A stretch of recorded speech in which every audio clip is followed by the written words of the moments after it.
licenciado. Sí, licenciado. Muy bien. Está por ahí César, nuestro compañero. Buenas tardes, licenciado, aquí estamos. Ok, buenísimo. Entonces ya estamos ahí encaminados con el inicio de este semestre, por lo menos en el curso de Teoría de Política Monetaria. Me imagino de que ayer ya les comentaron que vamos a estar una semana virtual y una semana presencial, ¿cierto? Sí, nos comentaron. Licenciado. Sí, eso les dijeron ayer, porque yo es lo que yo tengo entendido.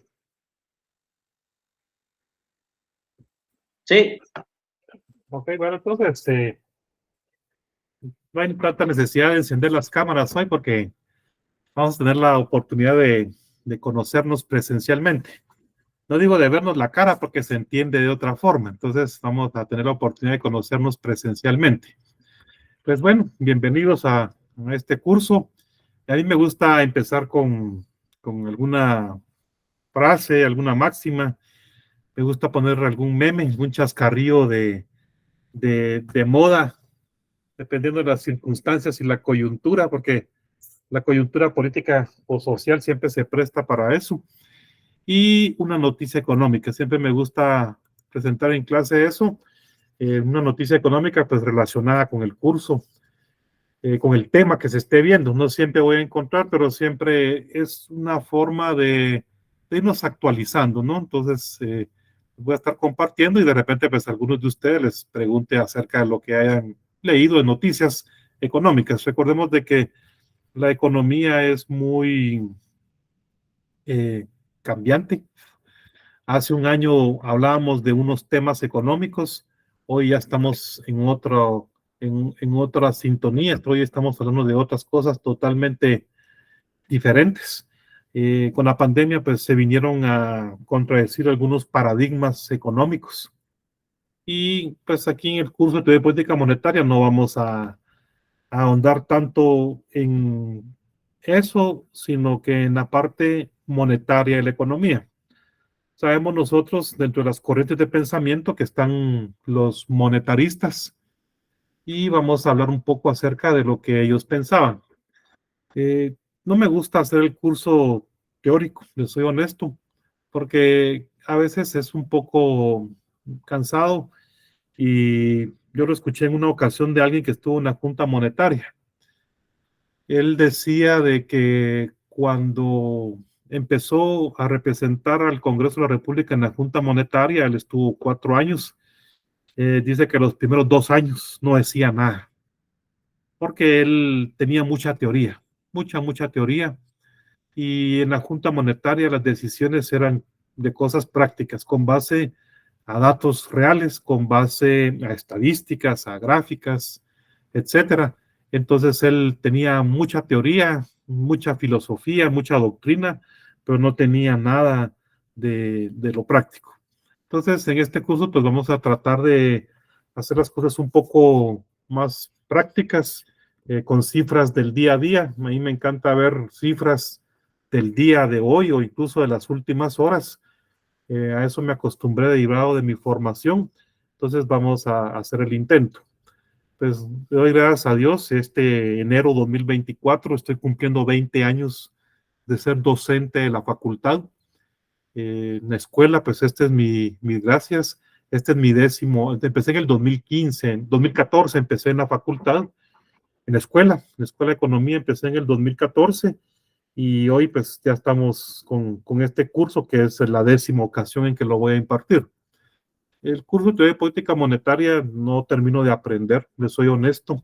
Cada año, cada semestre me encuentro con cosas nuevas, con cosas distintas y a veces en el camino nos vayamos a encontrar con que yo no estoy en la posibilidad de dar respuesta a sus inquietudes, porque no lo sé todo. Yo estoy también aprendiendo al igual que ustedes. Obviamente tengo que saber un poquito más porque ya llevo años en esto, pero yo estoy aprendiendo, estoy estudiando. Entonces, a veces encuentro literatura diferente, literatura más reciente, de autores distintos, entonces la cambio y la varío, no siempre va a ser la misma. Entonces, eso creo que es uno de los gustos que le tengo a la docencia, que a uno le permite, le obliga a estar actualizado. No soy muy partidario de discusiones políticas, porque este curso también se puede prestar al tema político. Su nombre, pues, teoría y política monetaria, pero nosotros vamos a estar alejados de la política partidista. Esa política que hoy es una cosa y mañana es otra y pasado es otra, y que los partidos políticos y que fulano, que mengano, que la planilla, que ese tipo de cosas no tienen cabida aquí. Lo que vamos a enfocarnos desde la política como ciencia y de la política monetaria. Recordemos de que la política monetaria pues es parte de la política económica. Y entonces hoy, preparando la clase por la mañana, vi una nota de prensa con relación a por qué no ha cambiado la política monetaria en los últimos 10 años. Entonces, leyendo a una persona que la entrevistaron, es la licenciada Antonieta del Cid de Bonilla, fue presidenta del Banco de Guatemala, pues ella hace algunas explicaciones y también unas ilustraciones respecto a esa interrogante. Y pues bueno, va a ser un poco el tema de conversación. Esta frase me gustó mucho, fue de un asesor de la Casa Blanca, y él decía: controla los alimentos y vas a controlar a la gente, controla el petróleo y controlarás las naciones, controla el dinero y controlarás al mundo. Pues hay muchas ideas, mucho fetichismo del dinero, diría Marx en el curso de Economía Política, pero el dinero es lo que mueve al mundo y la sociedad actual es financiera. Yo tengo hijas adolescentes y yo siempre les digo que aunque estudien ellas farmacia, medicina, química, biología, en fin, al final de cuentas un profesional siempre tiene que ser financiero al final de cuentas. Un médico pone su clínica, pues empieza a crecer, contrata a otro médico, enfermeras, etcétera. Pues tiene que saber de cosas financieras porque al final de cuentas todo eso llega a dar. Y el mundo actual es financiero. Vemos nosotros la especulación, las burbujas, bancos, etcétera, etcétera, etcétera. Entonces, eso es lo que mueve al mundo, la parte financiera. Y bueno, pues como siempre, cualquier inicio, hay quienes dicen que la primer clase es aburrida, pero yo diría de que es un momento en el que se dicen cosas que solo una vez en el semestre se van a decir.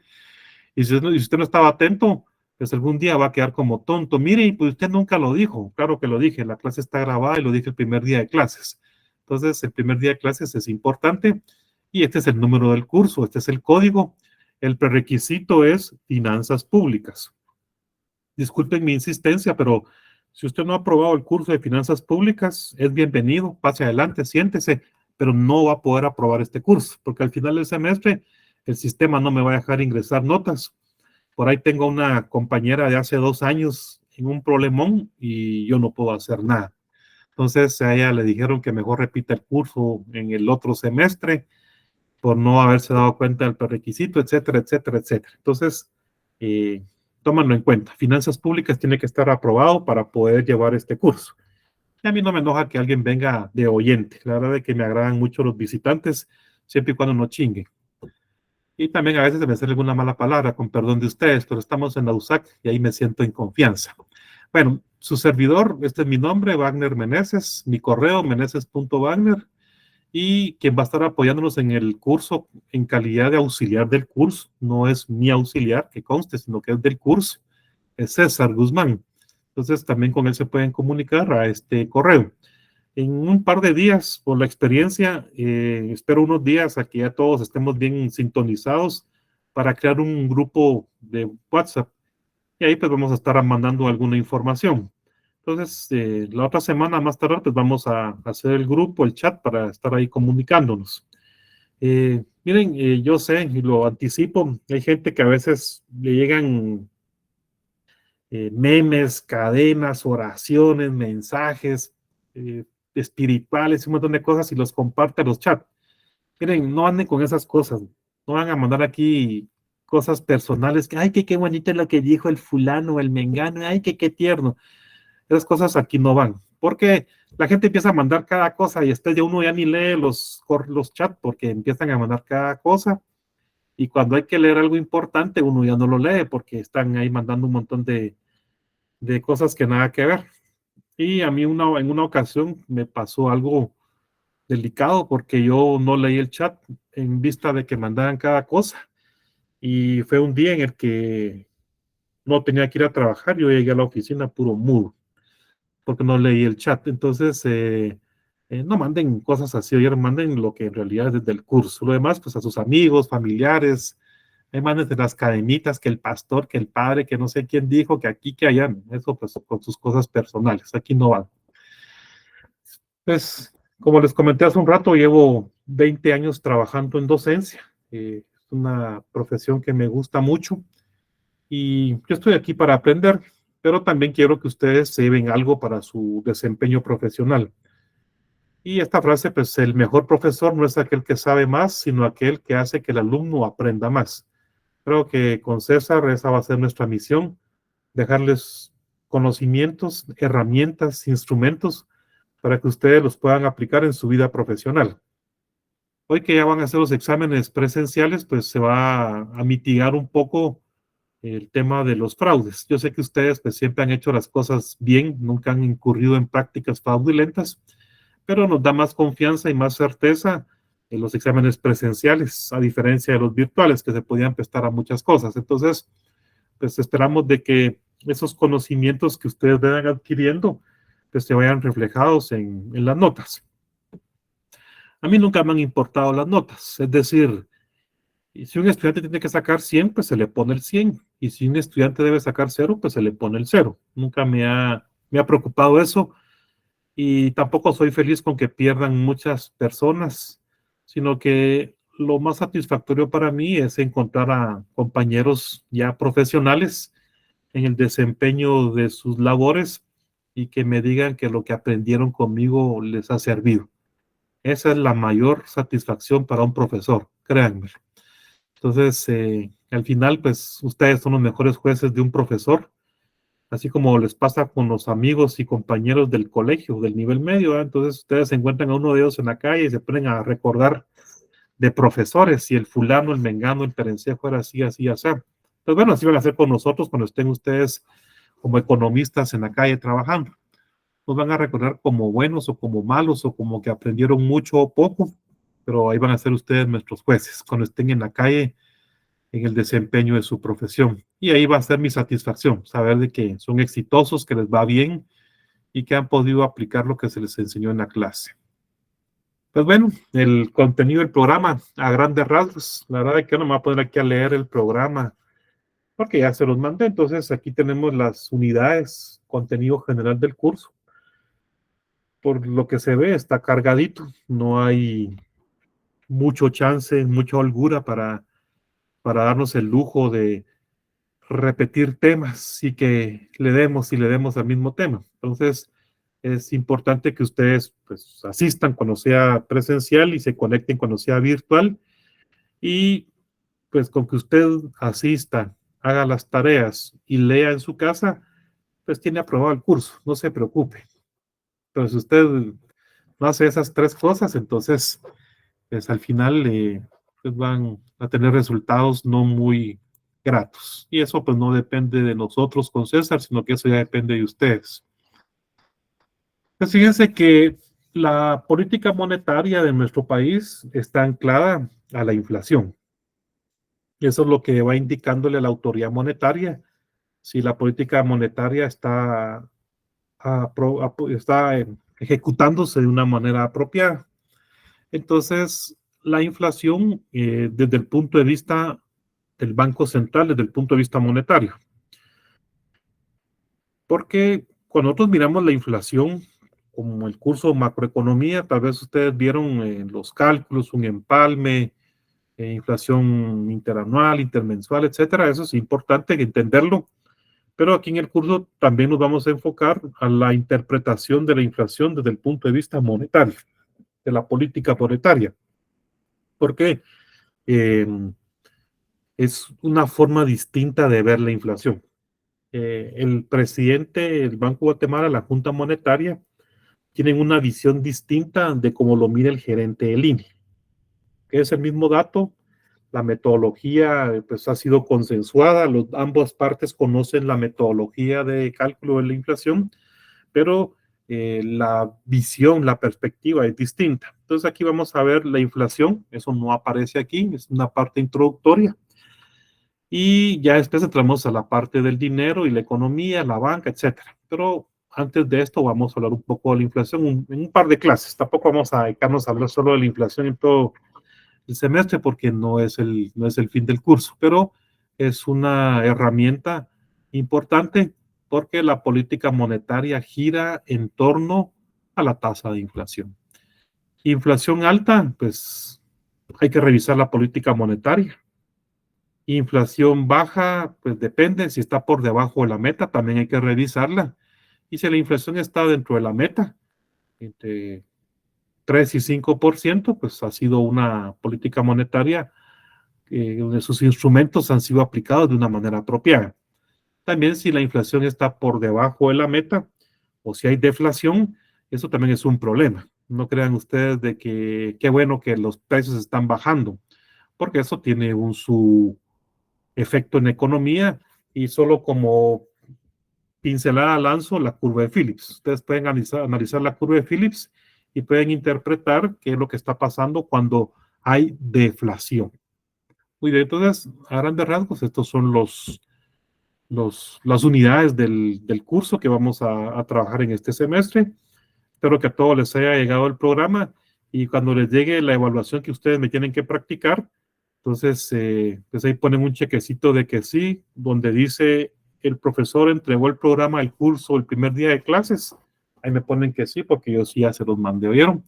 Y si a alguien no le llegó el programa, por favor háganlo saber para enviárselo.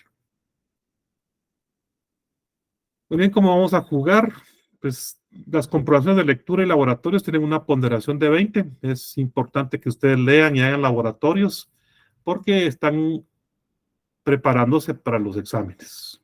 Así de sencillo. Si usted hace sus laboratorios y lee para las comprobaciones, está estudiando para los exámenes. Entonces, le dimos una ponderación tal vez un poco baja, pero es en aras de que usted se prepare para las evaluaciones.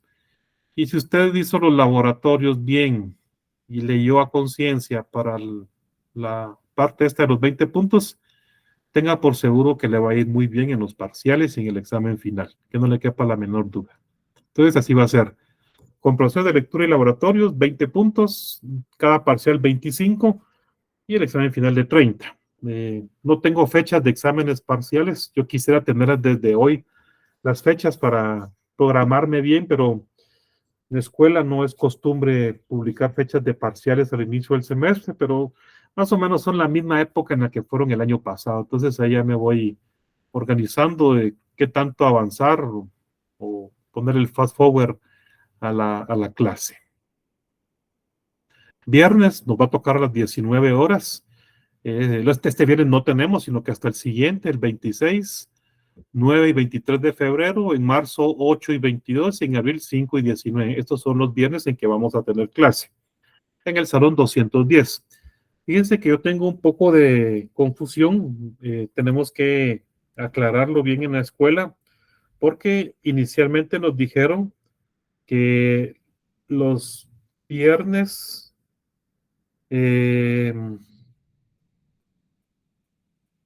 van a ser virtuales. Sin embargo, hubo un cambio por ahí con el licenciado Erasmo y con Jorge Escobar por suplir alguna ausencia de algún profesor. Entonces, me da la impresión de que nos va a tocar los viernes presenciales, porque el licenciado Erasmo trabaja con los de la tarde y que no sé qué. Bueno, entonces voy a confirmarlo, pero hay tiempo, pero entendería de que los viernes que nos toque va a ser presencial, por la forma en que está programada las actividades de este semestre. Yo les aviso la otra semana. Por mí todavía descanso este viernes, entonces sería hasta el próximo a las 19 horas en el salón 210.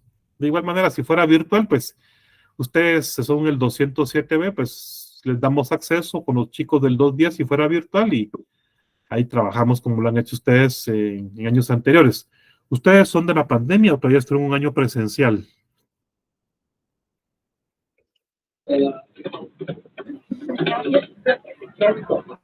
sea, que área común en presencial todavía. Todavía algunos de ustedes, el primer año era común, fue presencial en el 2020. Un año presencial. Gracias, Marco. Ok, entonces ustedes ya saben la diferencia entre ambos. Okay.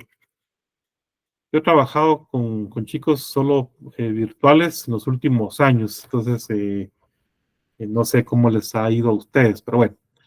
También me gusta poner algún meme, disculpen si les molesta a veces las malas palabras, pero me hacen saber, entonces yo me abstendré o moderaré un poco el vocabulario, pero me gustó este meme, este chascarrillo, porque es parte de la realidad, jóvenes. Y pues nosotros, en términos generales, nos estamos preparando para el mercado laboral. Enhorabuena, pues algunos de ustedes son emprendedores o tengan su empresa y se enfoquen a la parte productiva, que no es fácil. La verdad es que poner una empresa, una microempresa, no es fácil y mantenerla es lo más difícil. Fíjense que yo cuando estaba en el era común tenía un compañero que le encantaba todo ese tipo de cosas revolucionarias y estaba en el honorable que aquí, que allá. Y al pasar los años, él estudió administración de empresas. Entonces, al pasar los años, coincidimos en algún lugar y platicamos de todo un poco. Y le pregunté acerca de toda su ideología.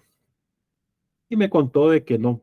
En realidad, él había puesto su pequeña empresa, tenía 7 trabajadores y que le costaba mucho juntarlo en la planilla cada quincena. Y que todo ese tipo de cosas de la revolución y que el marxismo, pues ya no iban con él porque él ya estaba del otro lado del mostrador. Entonces, aquí pues nuestra formación en términos generales es para que ustedes vayan al mercado laboral y pues es importante la experiencia. No sé cuántos de ustedes trabajen, el trabajo de moda actualmente es en call center. Cuando yo salí del colegio en el año 94, y entré a la universidad en el 95, en esa época el trabajo de moda era ser cajero de banco.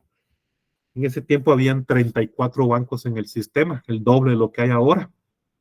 Y tenía muchos compañeros trabajando en banco. Yo también fui cajero, trabajé en banco y era el trabajo de moda. Entonces, aquí con ustedes, pues me imagino que hay algunos que trabajan en call center. Y es importante, pues, la experiencia. En su momento, pues eventualmente ustedes también tienen que ir buscando la forma de migrar al área económica, a instituciones del Estado, que es donde más demandan economistas, pero también en entidades bancarias, entidades financieras. Los bancos, los grupos financieros, pues tienen su departamento de riesgos, ahí tenemos cabida nosotros como economistas, tenemos cabida en el área de lavado de dinero. Y también los bancos del sistema tienen su departamento económico, análisis económico, estudios económicos. Entonces ahí tenemos cabida nosotros como profesionales, como economistas. Y es importante pues la experiencia. También ustedes eventualmente si no tienen el idioma inglés bien, pues es hora de que ustedes perfeccionen el idioma inglés. Las oportunidades de trabajo pues se abren para los bilingües, español-inglés, no español y mulá, sino que español-inglés. Esos son los bilingües que demanda el mercado laboral, entonces es importante que ustedes también se vayan involucrando en el estudio del idioma inglés, perfeccionenlo, y eso pues les va a abrir campo. La mayor parte de libros ahora son en inglés, y la literatura, todo sale primero en inglés y después sale en español al año, 2 o 3 años, si bien nos va, si no es que más. Entonces es importante que ustedes pues, empiecen a estudiar inglés o lo perfeccionen. Y pues eso les va a permitir a ustedes pues, optar a una mejor opción, oferta de trabajo. Bueno, pues lo que les dije hace un rato, una noticia, una nota de prensa que vi en esta página el día de hoy, me llamó mucho la atención. Pero antes de continuar, solo quiero saber si ustedes tienen alguna duda, alguna inquietud con lo que se ha dicho hasta el momento.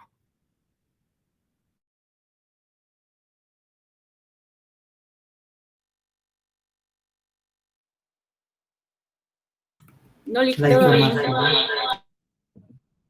¿Todo bien, chicos? Compañeras, ¿todo bien? ¿Estamos quedando claros?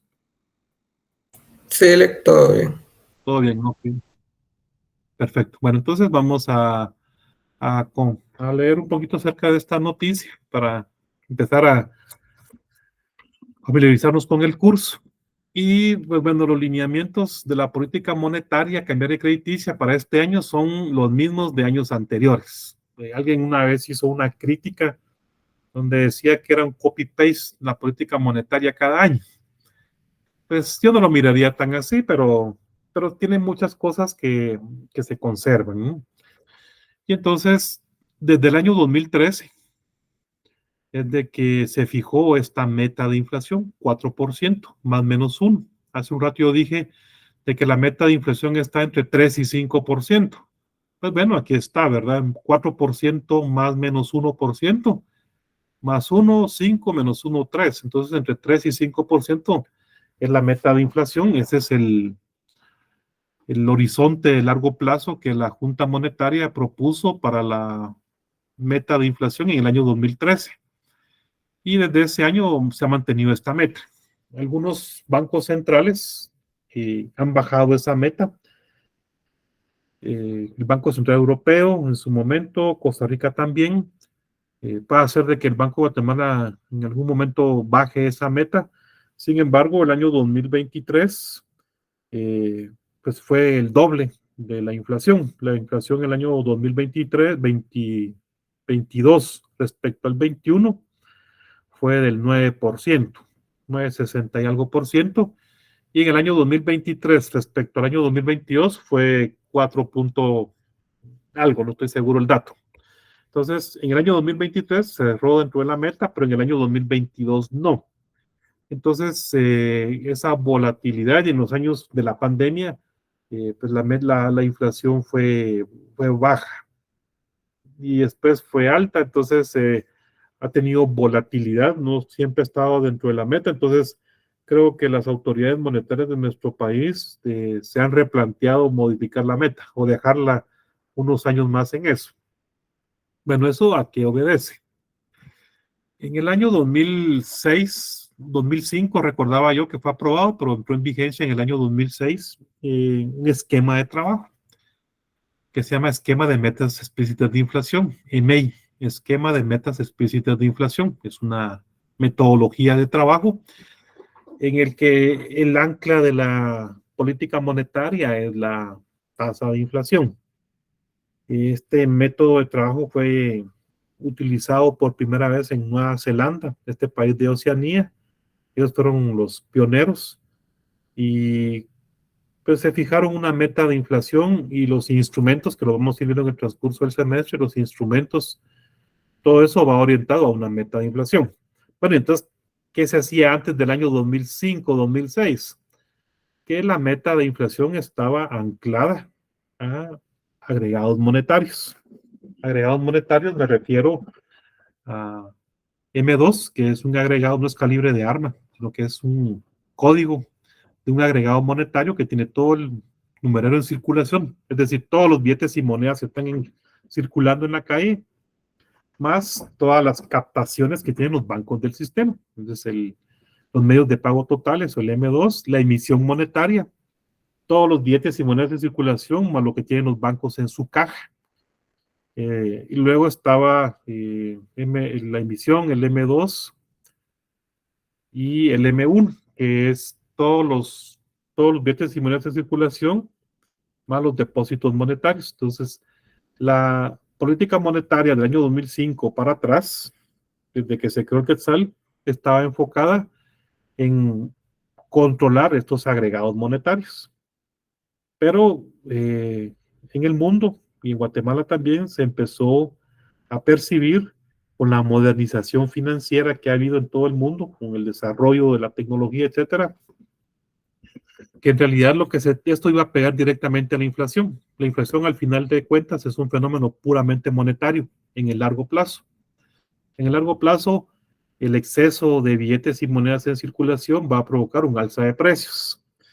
Por supuesto que hay bastante literatura, bastantes autores que todavía difieren respecto de eso, con argumentos muy elocuentes y muy bien sustentados.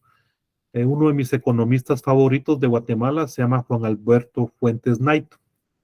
Él pues contradice estos paradigmas del esquema de metas de inflación. Él tiene sus propias conclusiones. La licenciada Bonilla, entrevista del CID de Bonilla, quien le hicieron esta entrevista, pues es una profesional de larga trayectoria que conoce muy bien este esquema de trabajo. Lizardo Sosa, expresidente del Banco de Guatemala. Hay un economista de la Universidad de San Carlos, del Centro de Estudio de Problemas Nacionales, que se llama Edgar Balcells, un reconocido economista. Él también contradice este esquema de trabajo, y las personas que les menciono han estado en la Junta Monetaria y conocen bien este esquema. Entonces ellos han escrito sus columnas, sus papers respecto a esto, y la verdad que ha sido muy enriquecedor. Lo cierto del caso es de que el día de hoy el Banco de Guatemala pues trabaja con este esquema de trabajo, esquema de metas explícitas de inflación. Eso es lo que aplica. El ancla de la política monetaria es la tasa de inflación. Entonces es lo que se utiliza oficialmente, y eso es lo que nos vamos a enfocar nosotros en este curso, con sus críticas, con sus limitaciones, porque en realidad esto no es una maravilla, tiene también sus limitaciones. Entonces nosotros aquí en la clase pues vamos a ir analizando sus inconvenientes. Para la evaluación, para evaluar la consecución de la meta, se decidió darle seguimiento a la variación interanual de la inflación, es decir, IPC diciembre 2023 respecto a IPC diciembre 2022 nos da la inflación interanual. Entonces, este es el instrumento que utiliza la autoridad monetaria como ancla de la inflación. En caso de que se detecten choques de oferta, de demanda o de especulación, se utiliza la tasa de interés líder de política monetaria. Esto lo vamos a ver en el transcurso del semestre. Y la tasa de interés líder de política monetaria es la tasa de interés que fija la Junta Monetaria para las operaciones de estabilización monetaria que hace el Banco de Guatemala. Entonces, cuando hay una política monetaria restrictiva, como la que se está aplicando actualmente, es decir, que el Banco de Guatemala lo que está haciendo es sacar dinero de circulación, derivado de que en la pandemia se tuvieron inyecciones de liquidez fuertes. Entonces, en el año 2022 la inflación cerró muy por encima de la meta. En el año 2023 ya fue controlada, pero en el año 2023 hubo una política monetaria restrictiva. Entonces, cuando hay una política monetaria restrictiva, el Banco Central necesita sacar dinero de circulación. ¿Y qué hace? Aumentar sus operaciones. Pero esas operaciones las va a aumentar teniendo una tasa de interés más alta.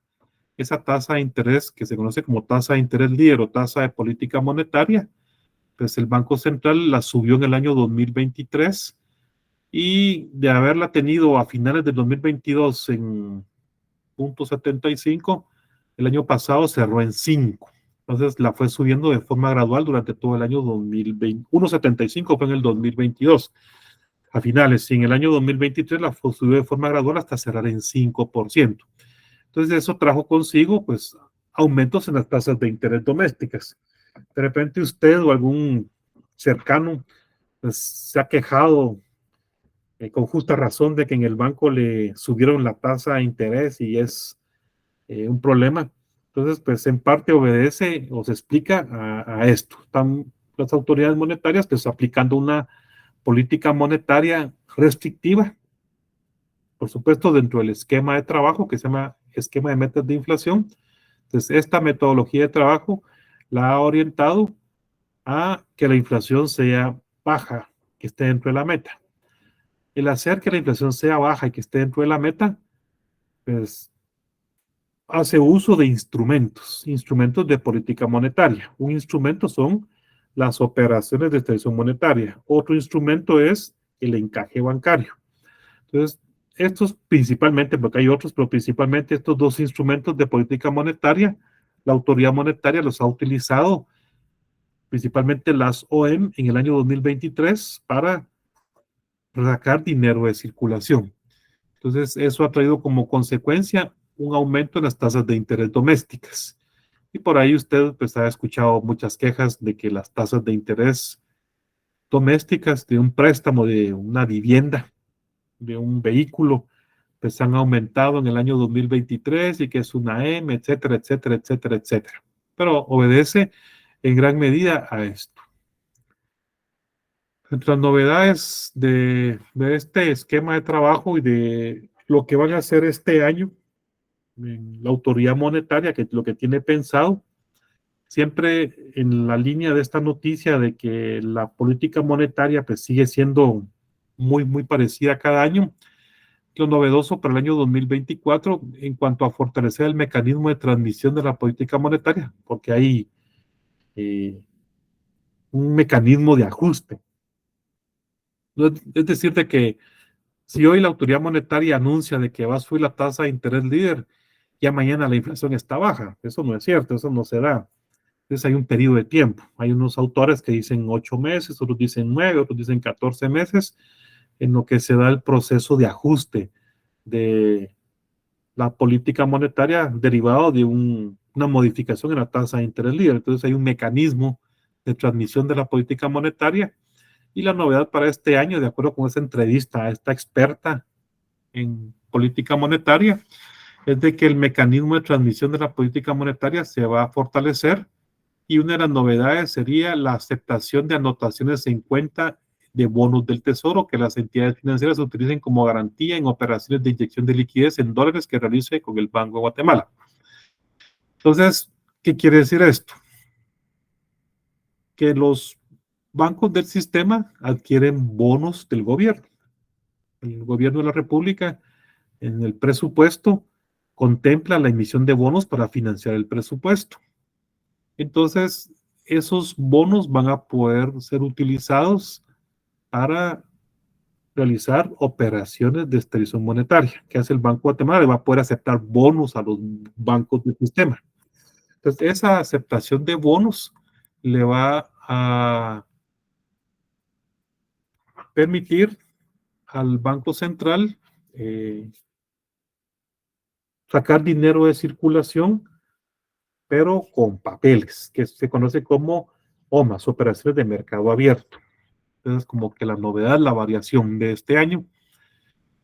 Y también facilitar el acceso y uso de fondos de programas estatales y adherir a instituciones financieras no supervisadas al sistema de información de riesgos crediticios que administra la Superintendencia de Bancos. Recordemos que hay entidades que son financieras, pero que no son supervisadas por la Superintendencia de Bancos. Me explico. Por ejemplo, las cooperativas de ahorro y crédito. Usted puede tener su dinero guardado en una cooperativa de ahorro y crédito y pues es estable, no tiene problemas, en el mejor de los casos. Pero esta cooperativa no es supervisada, no es fiscalizada por la Superintendencia de Bancos. Tampoco quiere decir que está la buena de Dios y que se haga cualquier cosa ahí, no, sino que hay una entidad del Estado, se llama INGECOP, que es la que supervisa a las cooperativas. A los bancos del sistema o a todo el sistema financiero formal, bancos, financieras, casas de cambio, casas de bolsa, etcétera, pues la supervisa la Superintendencia de Bancos. Pero hay entidades que no están bajo la cobertura de la Superintendencia de Bancos, entre ellas las cooperativas de ahorro y crédito.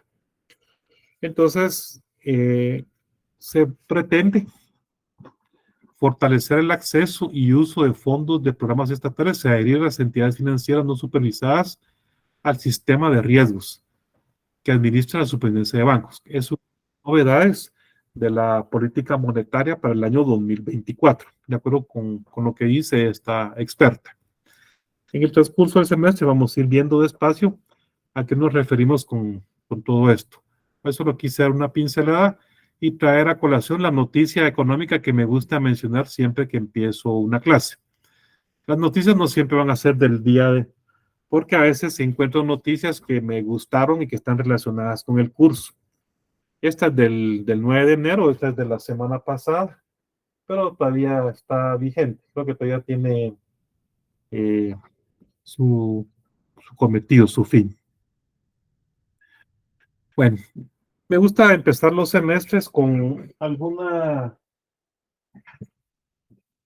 actividad en la que ustedes participen para ir rompiendo el hielo y para irnos conociendo.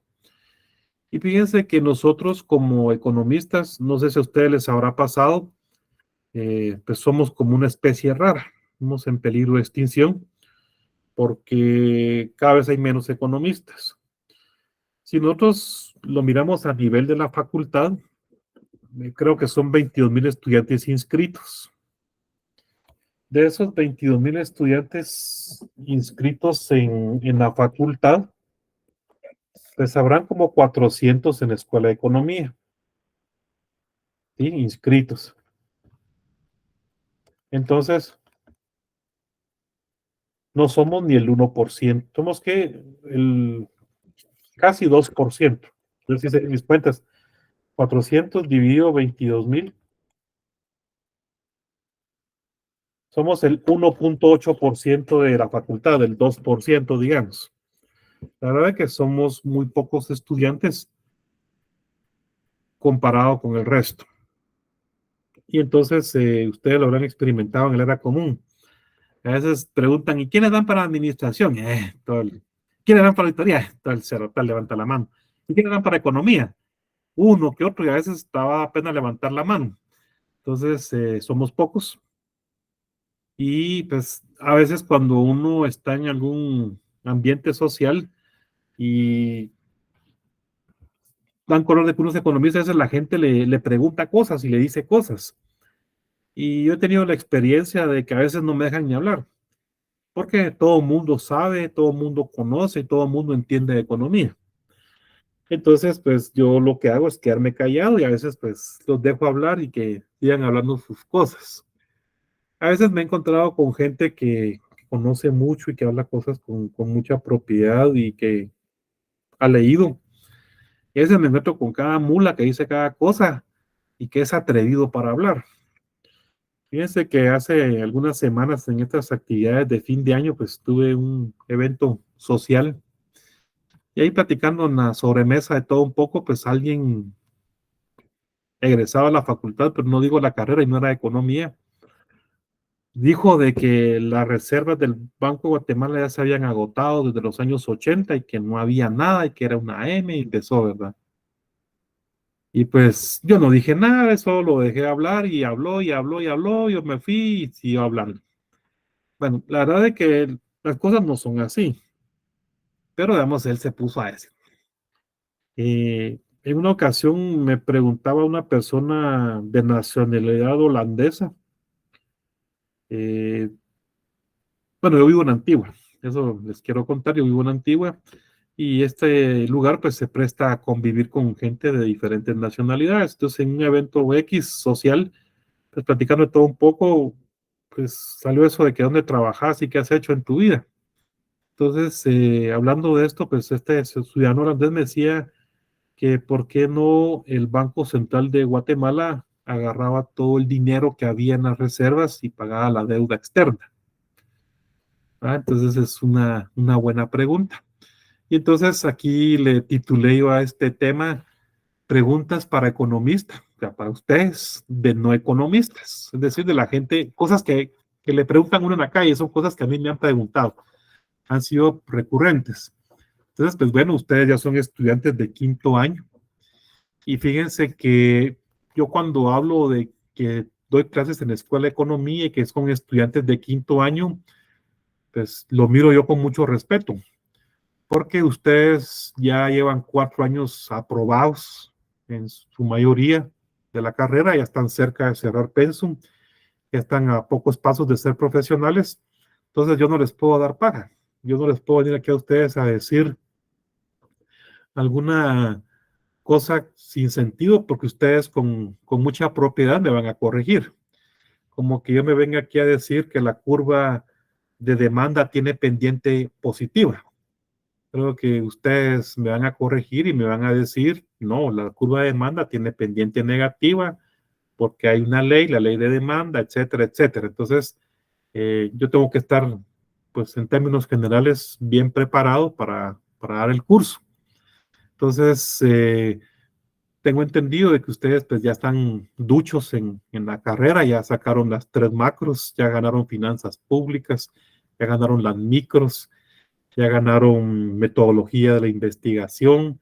Entonces, ustedes pues ya tienen una noción general de economía y ya están en la capacidad pues de debatir. No estoy diciendo de que ustedes sean expertos, sin el ánimo de subestimar, por supuesto, tampoco yo me estoy haciendo el salsa, pero digamos, ustedes ya están en la capacidad de poder discutir sobre algunos temas.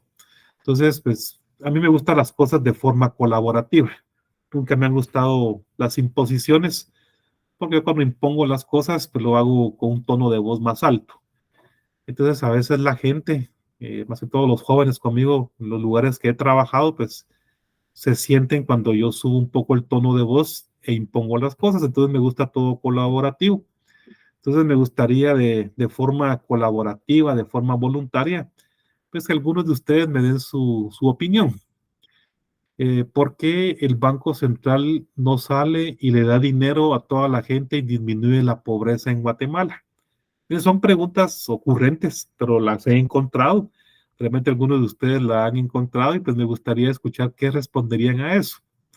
Pensemos en un ambiente social, en una sobremesa, donde el único economista es usted y hay gente profesional que tiene cada inquietud y le dicen, mire, ¿y por qué no el Banco de Guatemala sale a darle dinero a toda la gente y así disminuye la pobreza? ¿Qué le dirían ustedes? O se puede. A ver, Erika Morales, Toledo, a ver, por favor. Gracias, buenas noches. Pues yo les diría que se imaginen que todas las personas tengan dinero y la capacidad de comprar y empiecen a demandar mucho de todos los productos y a raíz de eso los productos empiecen a subir de precio. Cuando todos los productos suben de precio, a eso se le llama inflación y también cuando hay inflación, se va a necesitar más y más dinero, entonces esa no es la solución. Una espiral inflacionaria, ¿verdad? Excelente, Erika, muchas gracias. ¿Alguien más? Lick, buena tarde. Abel, hola, buenas tardes. Otra de las cosas también sería de que al momento que el Banco Central diera dinero a todas las personas, ya nadie quisiera trabajar. Entonces, la producción de cualquier país, ya, de país o municipio, como sea, empezaría a disminuir porque ya nadie, o sea, al momento de que alguien tiene dinero, puede tener más ocio. Entonces ya no van a querer trabajar tampoco. Se perdería la producción de un país. Muy bien, Abel, excelente, muchas gracias. Generaría más ocio, ¿verdad? Más, ¿para qué voy a trabajar si tengo dinero? Muy bien, ahí Jacqueline, alguien escribió, pero no vi en el chat. Vamos a ver. Y eso cuando preguntan qué ha pasado, que ni preguntan por los economistas, Mario Rosa. Se evalúa la moneda. Mario, no sé, no entiendo tu pregunta. Era cuando estaba mencionando de, por ejemplo, cuando preguntaban por los administradores, cuántos iban a ver. Ah, ya. Sí. Ya, ok. Sí, a mí me pasaba en el área común. ¿Cuántos van para economía? Y a veces da pena levantar la mano. A ustedes nunca les preguntaron, nunca les hicieron pasar ese momento agradable. Ok. A ver, en el primer semestre, sí, yo era el único, cabal. Y eso suele pasar. Excelente. Vamos a ver, Jacqueline Tomás Valdés nos dice, se evalúa la moneda si el banco regala dinero. Se evalúa la moneda, Jacqueline.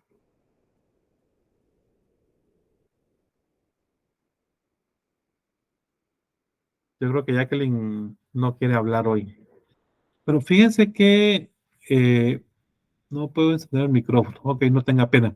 Pero fíjense que vamos a platicar aquí en el curso algunas categorías económicas y las vamos a manejar con propiedad. La prensa a veces tergiversa los términos y la gente en la calle piensa eso. Fíjense que cuando nosotros hablamos de devaluación, estamos hablando a que el tipo de cambio sube. Y lo hablamos en un sistema de tipo de cambio fijo. Entonces, en Guatemala no hay un tipo de cambio fijo, sino que es variable. Por lo tanto, hablamos de depreciación o apreciación del quetzal. Y me imagino que usted se refiere a la pérdida del poder adquisitivo del dinero. Cuando dice se devalúa la moneda, es decir, pierde capacidad de compra. Hay una pérdida en el poder adquisitivo del dinero. Entonces, a eso me imagino que es lo que usted se refiere por la devaluación. Es que fíjense, ok, sí, ok, estamos. Sí, fíjense que en una ocasión yo vi un rótulo en un lugar y me llamó la atención porque fíjense que pusieron ahí a partir del lunes X fecha, los precios son tales y tales por la devaluación, decía. Entonces, pues toda la gente entendía que era por el aumento en el nivel general de precios, por la pérdida del poder adquisitivo del dinero, de que ellos subían sus precios. Pero digamos, cuando lo vemos en su sentido estricto, tiene que ver con tipo de cambio. Muy bien, Jacqueline, gracias. Vamos con la siguiente pregunta. ¿Por qué no usan las reservas monetarias internacionales y se paga la deuda total del país? Lo que les comenté hace algún rato de un ciudadano de los Países Bajos, es ahora, ya no es Holanda, sino que los Países Bajos. ¿Por qué no se usan las reservas para pagar la deuda? Fíjense que un Arzú, Roberto Arzú, ex candidato presidencial, que no sé si no lo inscribieron o no sé qué pasó con él, pero él decía eso. Vamos a sacar todas las reservas del Banco de Guatemala y vamos a pagar la deuda. Pues no se mira tan descabellada la idea. Pues alguien dirá si tiene sentido, deberíamos de hacer eso. El Banco de Guatemala tiene 4,000 millones de dólares, más de 4,000 millones de dólares en reservas. ¿Por qué no hacemos eso?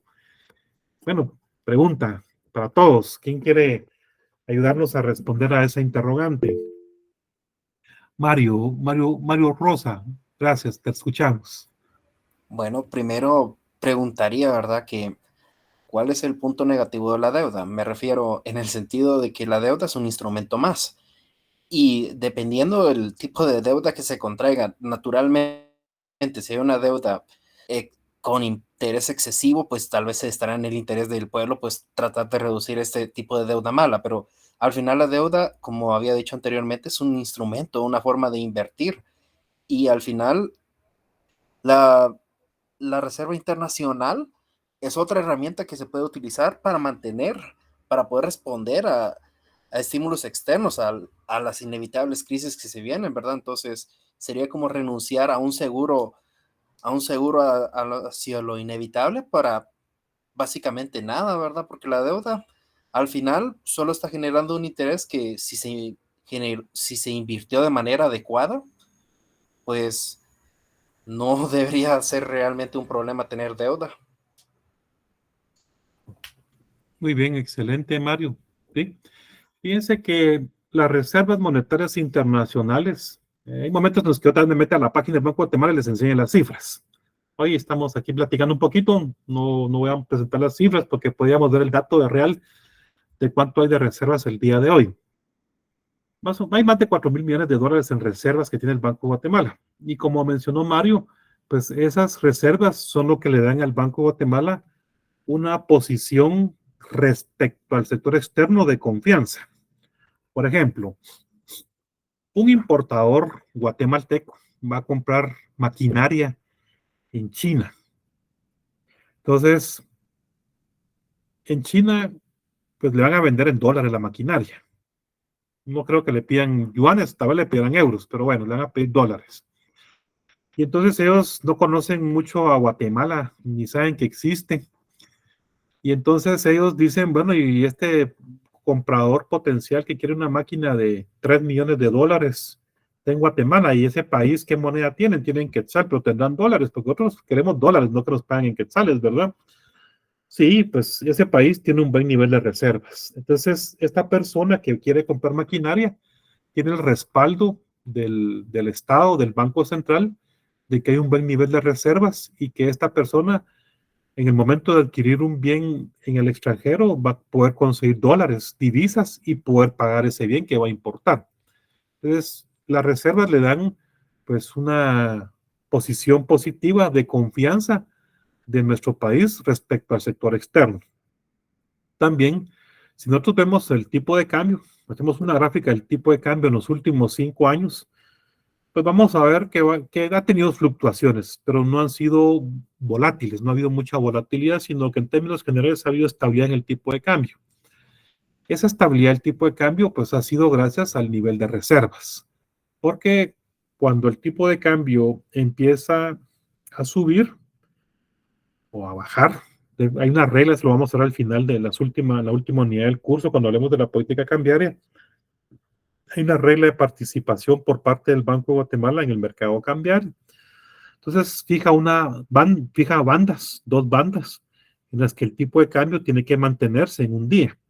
Cuando el tipo de cambio se sale de esas bandas, pues ya sea que participe comprando o vendiendo divisas. Cuando es vendiendo divisas, pues tiene que agarrar dólares de las reservas y meter divisas al mercado cambiario. Entonces, si no tiene divisas, si no tiene reservas, ¿de dónde va a darle una estabilidad al tipo de cambio? Entonces, es importante que el Banco Central pues mantenga un buen nivel de reservas. En su momento vamos a ver si el nivel de reservas es bueno. Creo que ustedes vienen del curso de Economía Internacional, por ahí les han de haber explicado que un buen nivel de reservas, recordemos de que las reservas es el saldo de contrapartida de la balanza de pagos. Entonces, un buen nivel de reservas para un país es cuando alcanzan para cubrir un trimestre de importaciones. Eso es lo que nos enseñan en la teoría. Y está bien, pero hay otros criterios. Pero es un criterio válido el decir, bueno, es un buen nivel de reservas cuando alcanzan para un trimestre de importaciones. Entonces, si el país no tiene reservas para pagar las importaciones, ¿cómo nos van a vender en otro lado? Nosotros tenemos una balanza comercial deficitaria, es decir, importamos más de lo que exportamos. Las exportaciones no alcanzan para cubrir las importaciones. Entonces vienen ahí las remesas a contribuir para que haya suficientes divisas para pagar lo que importamos, lo que consumimos. Entonces es importante el nivel de reservas. Por ahí este año en el curso lo vamos a mencionar, el año pasado en ciclos económicos, que es el curso que imparto el otro semestre, pues con los estudiantes despertó mucha expectativa el presidente de Argentina, Milei, que en ese tiempo era candidato fuerte y él tenía unas propuestas ortodoxas a la teoría económica. Y entonces nos preguntábamos el semestre pasado cómo iba a él poder aplicar algunas políticas económicas heterodoxas. Entonces, hoy que está en el gobierno de Argentina, el presidente, pues él ha hablado acerca de esto. Miren, la verdad es que no es así de fácil de que hagamos una ley y que las reservas, ¿no? Todo tiene su lugar, todo tiene su porqué, todo tiene su razón de ser. Y si nosotros revisamos el nivel de reservas de los bancos centrales de la región, América Latina, pensemos de México para abajo, la política de los bancos centrales en materia de reservas ha sido pues, aumentar las reservas y concentrar la mayor cantidad de reservas. Pero si nosotros eso lo contrastamos con los años 80, que es la persona que les comenté que era algo grande y que hablaba de las reservas que se las gastaron en los años 80 y que no sé qué, en realidad era un contexto totalmente distinto. Y hoy es parte de la historia económica, hoy es parte de lo que nosotros tenemos que tener en cuenta para poder presionar a las autoridades monetarias a que mantengan el nivel de reservas, pero en los años 80 era una situación, un contexto diferente. Y en ese tiempo se estaba el tipo de cambio al 1 por 1. Esa presión de mantener el tipo de cambio al 1 por 1 en los años 80 hizo que se disminuyeran las reservas, que se llegara a un nivel cero de reservas.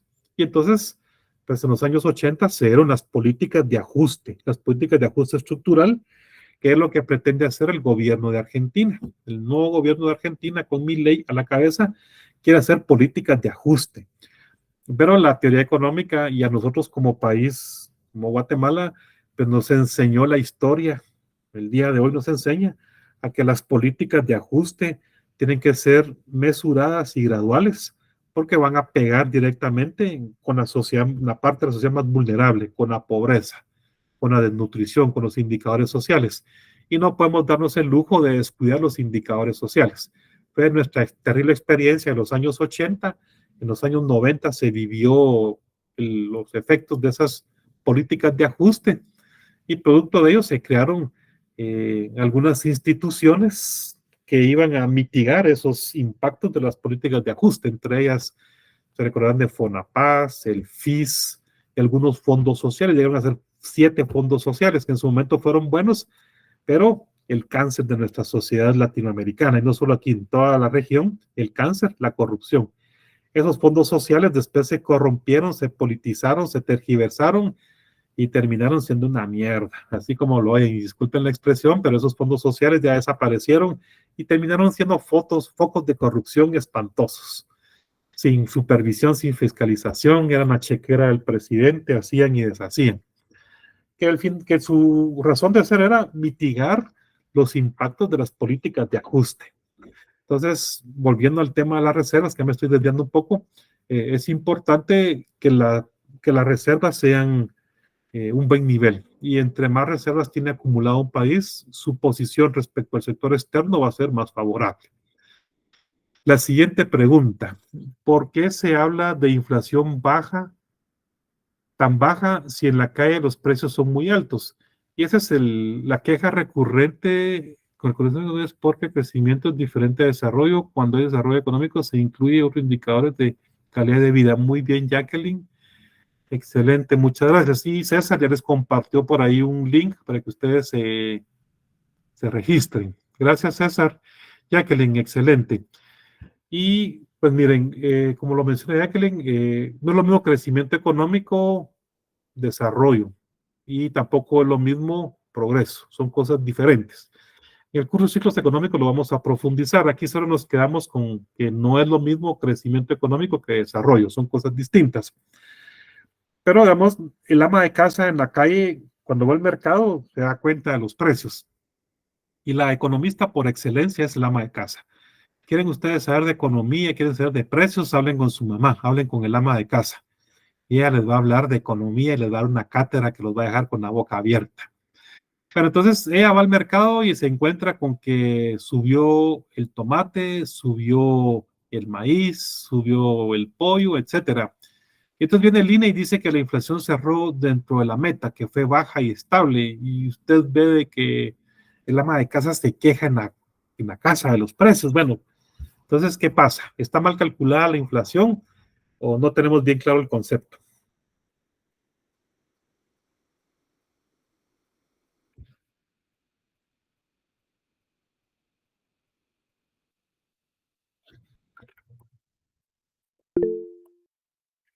A ver. El yo pienso que no lo tenemos muy claro porque, para empezar, cuando se calcula la inflación, se calcula a través de los productos, así como la calcula el INE, ¿verdad? 34, 35 productos creo que son. Pero en base a eso es el mínimo de calorías que una persona necesita para consumir. Entonces, lo que sucede es que nosotros no tenemos muy claro el concepto porque es lo mínimo que las personas necesitarían. Entonces, en base a eso, la gente hace la comparación en lo que consume y a lo que necesitaría para sobrevivir. Entonces, yo pienso que ahí sería que no tenemos muy claro el concepto muy detallado y terminamos haciendo esas comparaciones. Más que todo, yo pienso que el dato es para indicarnos cómo va desarrollándose el nivel de vida y la calidad de vida. Muy bien, gracias, Cristian. Gracias. ¿Alguien más? Mardiori. ¿Cómo es Mardiori? ¿Ellos lo tienen? ¿Tu papá lo tiene? Sí. Buena onda su papá.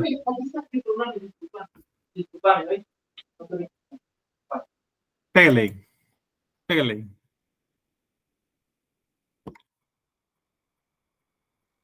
Miren, ahí la compañera le dicen que la saqué porque no nos interesan sus cosas personales. ¿Oyeron? Bueno, a ver, alguien más. Terminemos. Vayan a pegar a la pobre, aquí se hagan los hinchazos. A ver, jóvenes, alguien más que nos ayude con esto. Ya Cristian nos hizo un aporte. ¿Alguien más?